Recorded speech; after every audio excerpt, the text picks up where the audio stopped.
बोलतच नाही, विजयासाठी आहे. आणि लढत कोणामध्ये आहे हा पहिला प्रश्न जर का आपल्याला कोणी विचारला तर तुम्हाला सांगायला पाहिजे की एका बाजूला म्हणजेच आपल्या आईवरती वार करणारा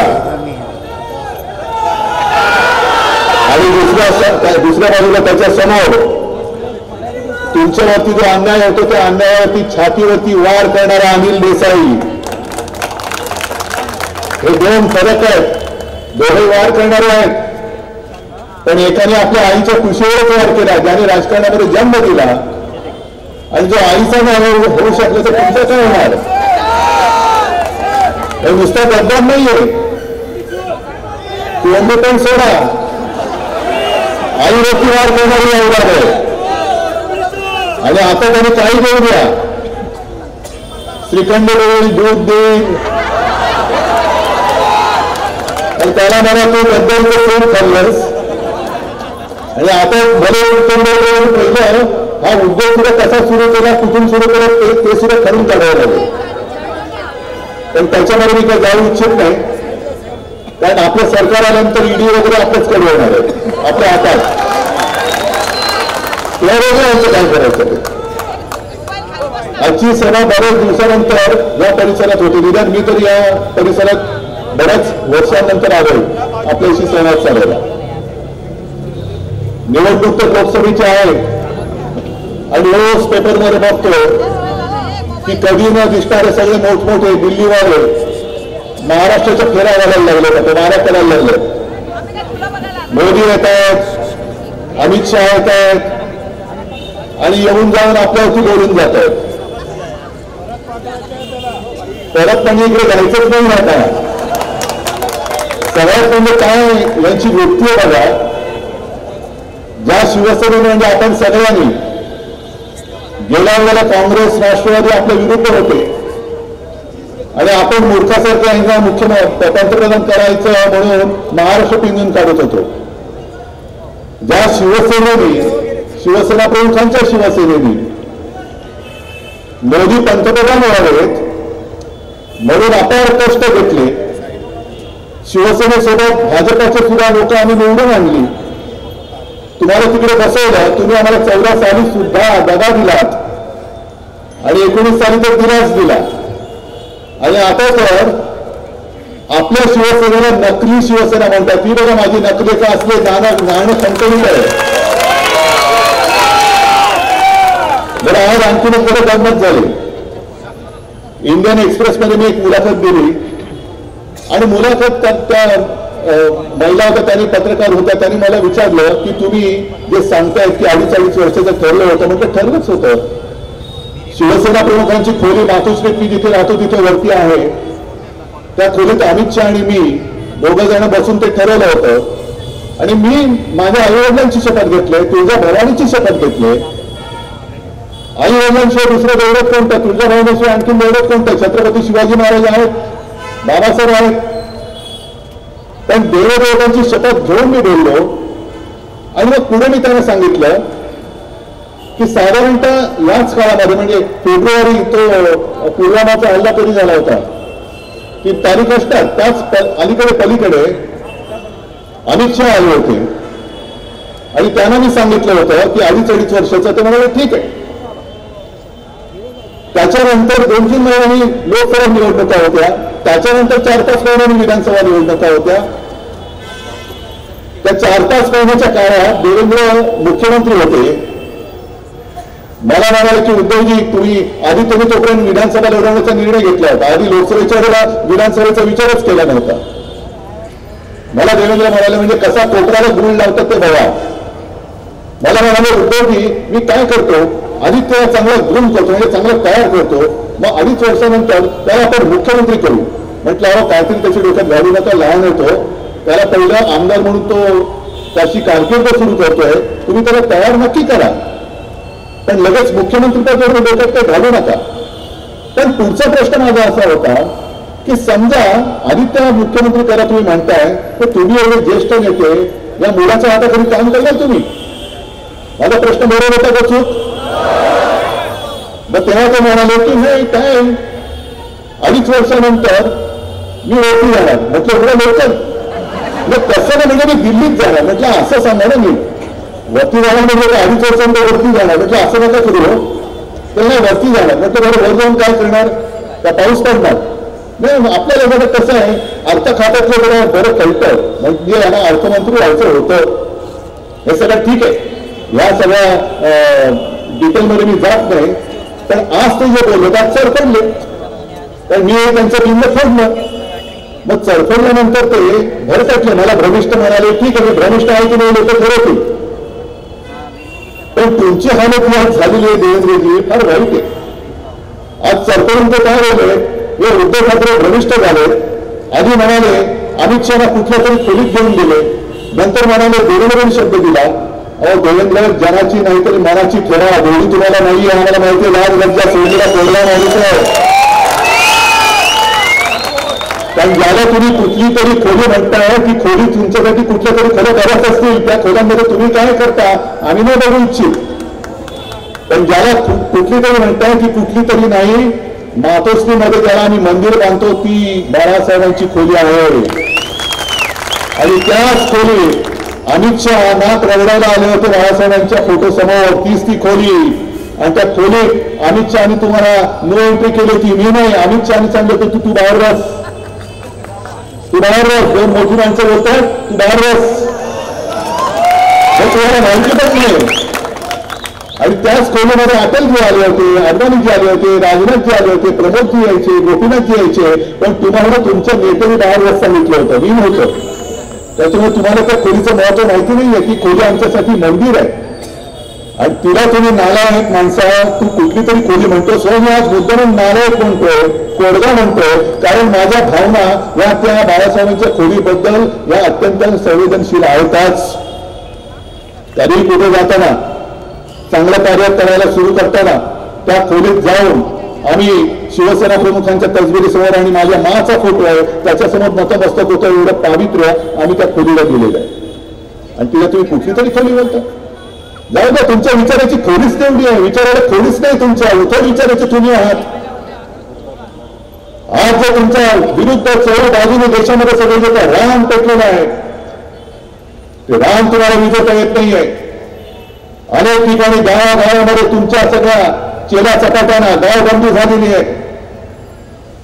अगदी अशोक चव्हाणांना बघा, त्यांच्या सर्व नवे लोकांनी गोंधळ घातलेला आहे.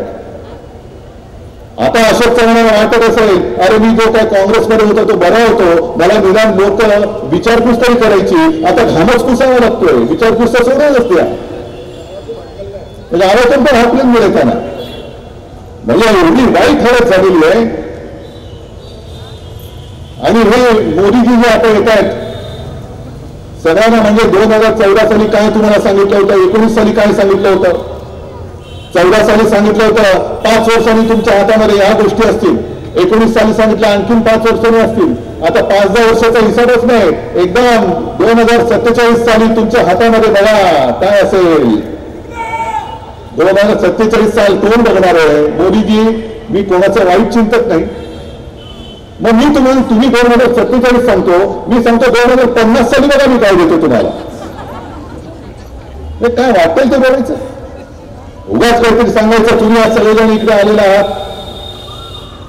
सगळ्यांना मी घर देणार, देशातल्या 140 कोटी लोकांना मी फुकट धान्य देणार, मी इथून चंद्रावरती रस्ता बांधणार. तुम्हाला तरी पटतंय? पण 2 वेळा आपण कसे फसलो? आपण काय विचार केला सगळ्यांनी? समजा मी तुम्हाला सांगितलं मी इथून चंद्रावरती डायरेक्ट तुम्हाला ब्रिज करून देईल. मी सगळ्यांना विचारतो, महाविकास आघाडीतलं तुम्हाला सत्य राहू शक्य नाहीये. पण मी सांगतो, मग तुम्ही काय विचार कराल, अरे माहिती मला होणार नाही, हे तर नाहीच सांगताय, पण हा सांगतोय देणार, तर हा देणार सांगतो, मला मतं तर देऊन बघू. म्हणजे मग दिलं की अच्छे दिन आएंगे, 15 लाख रुपये येणार, या सगळ्या खाता. आणि आता एवढ्यावरती शिल्लक नाही राहिले. भाई तुम्ही जे बोललात की ही मुंबई अशीच नाही मिळाली, आणि 105 हुतात्मे हे नोंद झालेले हुतात्मे आहेत. पण त्याच काळामध्ये एक परदेशी व्यक्ती, पत्रकार महिला काळा झिंकिंग या मुंबईमध्ये आले होते. त्यांनी एक पुस्तक लिहिलंय, रिपोर्टिंग इंडिया. त्या पुस्तकात त्यांनी नमूद केलंय की जो गोळीबार तेव्हा झाला होता आणि जे गोळीबारामध्ये मृत्युमुखी पडले होते त्यांना बघायला त्या हॉस्पिटलमध्ये गेल्या तेव्हा जवळपास 200 ते 250 सेवक त्यांच्या समोर अशी पडलेली होती. 200 ते 250. ही एवढी रक्त सांगून मिळवलेली आम्ही मुंबई आहे. घाम गाळून कष्ट करून कमावलेली ही मुंबई आहे.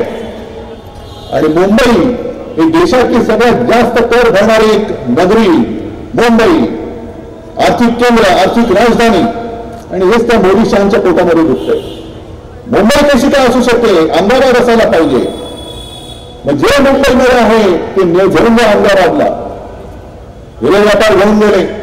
इतर अनेक गोष्टी ज्या कर रूपाने आपल्याला महसूल देत होते ते सगळेचे सगळे उद्योग आणि ऑफिस, अगदी सिमेंट पासून त्या अदानीमध्ये कुठली सिमेंटची कंपनी घेतली ती कंपनी सुद्धा त्यांनी ऑफिस अहमदाबादला, गुजरातला घेऊन गेली. माझं गुजरातबद्दल काय असं नाही, गुजरातबद्दल काही द्वेष आहे असं अजिबात नाही. उद्या आपलं इंडिया आघाडीचं सरकार आल्यानंतर गुजरातच्या हक्काचं काय असेल ते आम्ही जरूर देऊ. गुजरातवरती अन्याय करणार नाही, अजिबात करणार नाही. पण मोदी जे करताय की तुम्ही माझ्या महाराष्ट्राच्या तोंडातला घास काढून जे गुजरातला भरवत आहात तो घास आम्ही तुम्हाला काढू देणार नाही. आता मोदीजी आम्ही तुम्हाला गुजरातचा घास दिल्याशिवाय राहणार नाही. तुम्ही सगळं आमच्याकडनं गुजरातला नेताय ना, मग आता जा तुम्ही पण गुजरातमध्ये जा. तुम्ही नका जाऊ दिल्लीमध्ये, जा परत. अनेक ठिकाणी असतं मी व्हिडिओ बघितला, घोषणा केल्या जातात गो बॅक मोदी. हे संपूर्ण चित्र आज महाराष्ट्रामध्ये आहे आणि देशामध्ये. आज मुंबई महापालिका जी लुटली जाते, जवळपास 1.5-2 वर्ष झालं मुंबई महापालिकेची निवडणूकच घेत नाहीत. एक प्रशासक तिकडे डोक्यावर ठेवलेला आहे आणि त्याच्या माध्यमातून ही लूट सुरू आहे. आणि काय काय गोष्टी ऐकल्यानंतर तर एवढं तळपायची आज मस्तकात जाते. 2012 सालापर्यंत तुम्हाला सगळ्यांना माहिती पाहिजे ही गोष्ट. मुंबई महापालिका ही तोट्यामध्ये होती, त्रुटीमध्ये होती. 640 कोटी रुपये मुंबई महापालिका त्रुटीमध्ये होती. ती आत्तापर्यंत जेव्हापर्यंत महापालिका विसर्जित झाली तेव्हा शिवसेनेची जी सत्ता होती त्यावेळेचा आकडा 90,000 कोटीच्या फिक्स डिपॉझिटमध्ये आपण ठेवी ठेवल्या होत्या. 640 कोटी मायनस पासून 90,000 कोटी प्लस करून गेलेली आपली महापालिका. आणि हा सगळा कॉन्ट्रॅक्टरचा कारभार जो चाललेला आहे, उगाच आम्ही बोलत नाही सुटबुटकी सरकार. रस्त्याची कामं करतायत, आणखीन कसली कामं करतायत, बरं काढा तुम्ही कामं. पण आता परिस्थिती अशी निर्माण होईल की कालांतराने मुंबईमध्ये विकास कामं तर ठप्प होतील, पण मुंबईच्या सफाई मजदूरांना सुद्धा पगार द्यायला मुंबई महापालिकेकडे पैसा शिल्लक राहणार नाही. सगळ्या ह्या मिंदे आणि शहा मोदींच्या मित्र कॉन्ट्रॅक्टरनी लुटलेली मुंबई असेल, विकीला लावून टाकलेली मुंबई असेल.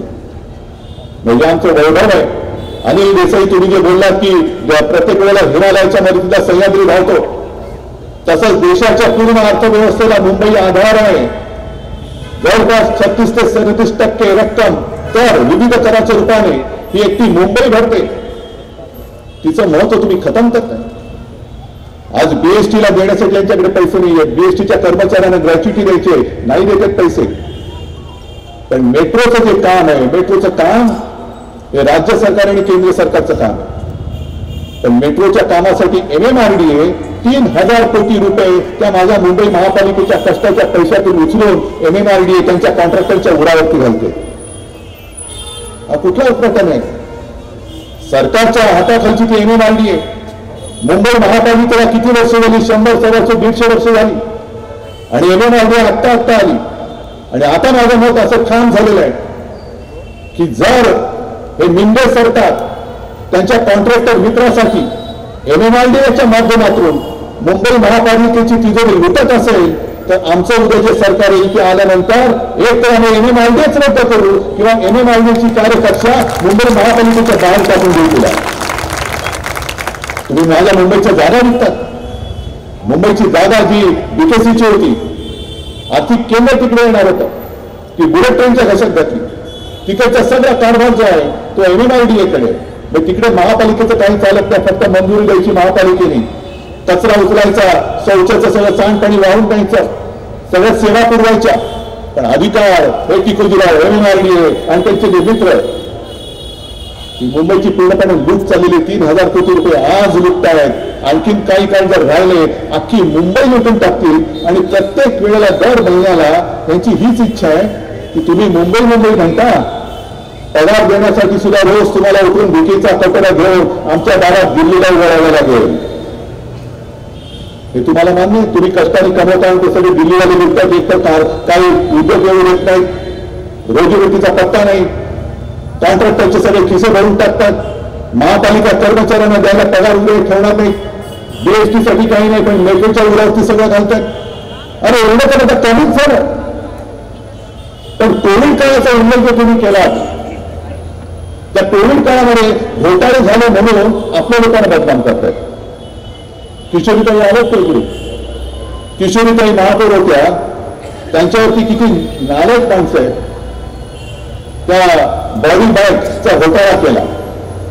म्हणजे जसा अटलजींच्या सरकारमध्ये जॉर्ज फर्नांडिस यांच्यावरती कारगिलच्या युद्धात शवपेटिकांचा घोटाळा म्हणून बोंबाबोंब झाली होती, त्यातनं काय निघालं नाही निघालं तुम्हाला माहितीये. पण आता कोविडच्या काळात मुंबईने जे अतुलनीय काम केलं त्या कामाला कुठेतरी करंट लावायचा म्हणून तसा घोटाळा झाला. खिचडीमध्ये घोटाळा, बॉडी बॅगमध्ये घोटाळा. तरी बरं परवा कोर्टाने असं काम पटवलं मिंदे सरकारला, पहिला पुरावा दाखवा कुठे घोटाळा कुठे झाला दाखवा आणि नंतर या.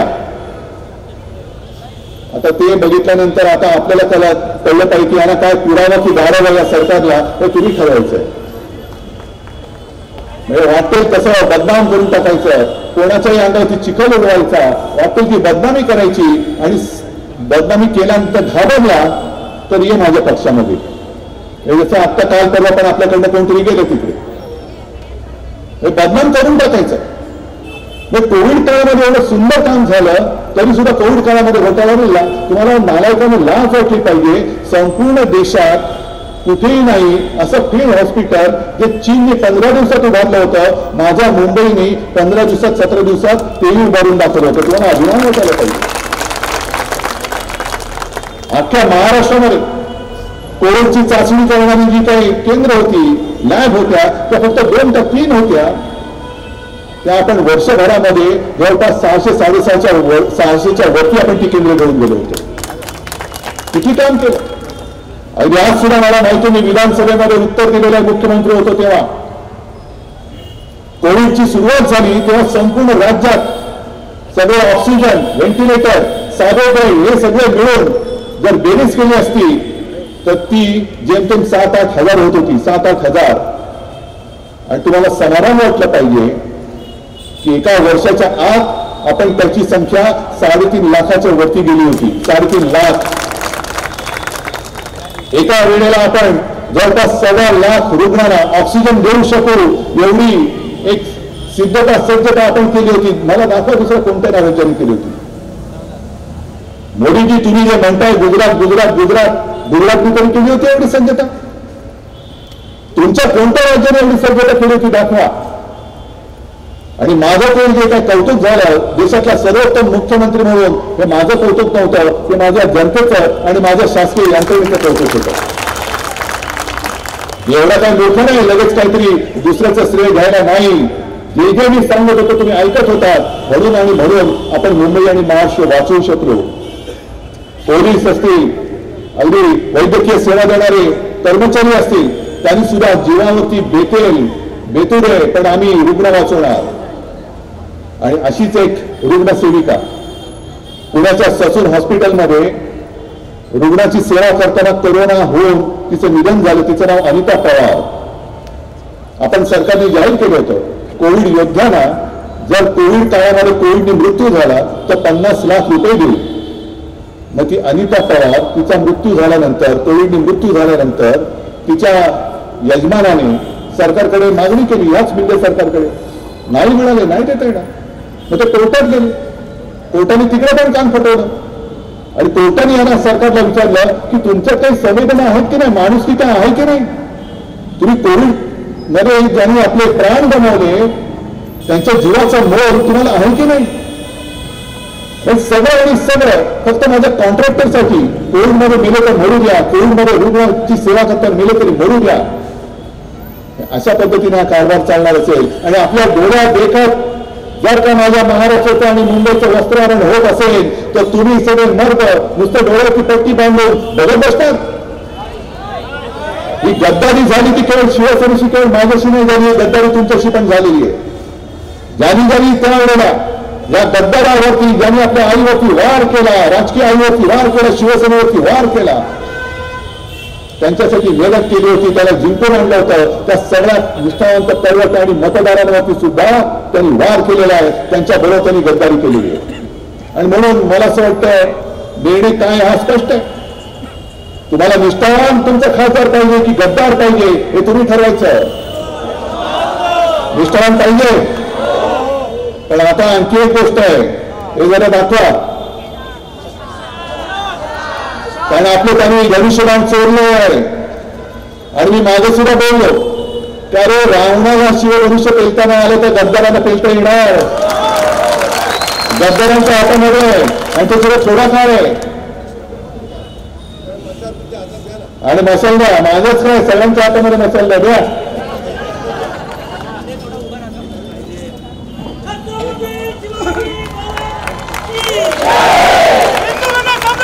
तिकडे पण मला मसाले दिसत आहेत. आणि ही मशाल तर एवढीच नाहीये, तर इथे सगळ्यात जमलेल्या तुम्ही मशालीच आहात. अन्यायाविरुद्ध आणि गद्दारीविरुद्ध पेटून उठलेला आहात. आणि या मशाली पेटल्यानंतर हुकुमशाहीची जी काही राजवट आपल्या देशावरती येऊ पाहते ती मशालीच्या आगीमध्ये जाळून भस्म करण्याची ताकद ही तुमच्या प्रत्येकाच्या मनगटात तर सोडा, फक्त एका बोटामध्ये आहे. सगळं म्हणजे असं वाटतंय की मोदी सरकारचा पराभव कोण करणार. मुळामध्ये माझं म्हणणं आम्हाला मोदी सरकार नकोच आहे, आम्हाला भारत सरकार पाहिजे. आम्हाला भारत सरकार पाहिजे, मोदी सरकार नको आहे. आणि मोदीने अजून माझ्या सर्वसामान्य माणसाच्या एका बोटाची ताकद पडलेली नाहीये. तुमच्याकडे ईडी, इन्कम टॅक्स, सीबीआयची ताकद असेल पण आज संपूर्ण देशाच्या मतदारांच्या फक्त एका बोटावरती तुमच्या सतत तुमच्या ईडी, इन्कम टॅक्स, सीबीआयच्या 12 वाजवण्याची हिंमत त्यांच्यामध्ये आहे. आणि म्हणून उद्यापासून आता मी ग्रामीण भागामध्ये दौऱ्यावरती जाईनच. आपली एक प्रचाराची सांगता सभा मला तर 17 तारखेला होणार आहे. त्यावेळेला पुन्हा तुमच्याशी संवाद साधेन. पण तोपर्यंत तुम्ही ही आपल्या या वार्डामध्ये आपली मशाल, जिथे जिथे आपल्या मुंबईमध्ये जे जे आपले मित्र पक्ष आहेत त्यांच्या निशाण्या या प्रत्येक कार्यकर्त्यांनी प्रामाणिकपणाने घेऊन जायच्या आहेत. जिथे पूर्ण महाराष्ट्रात जिथे शिवसेनेची मशाल असेल तिथे शिवसेनेची मशाल, काँग्रेसचा हात असेल तिकडे काँग्रेसचा हात, आणि जिकडे राष्ट्रवादीची तुतारी असेल तिकडे तुतारी ही घराघरामध्ये घेऊन जा. हातामध्ये मशाल धरून विजयाची तुतारी, विजयाचा रणशिंग फुलका. जय भीम, जय महाराष्ट्र, जय भीम. CEN न्यूज, देश प्रदेश की ताजा तरीन खबरों के लिए CEN न्यूज को सब्सक्राइब करें और रहें पल पल की खबर से हर पल बाखबर.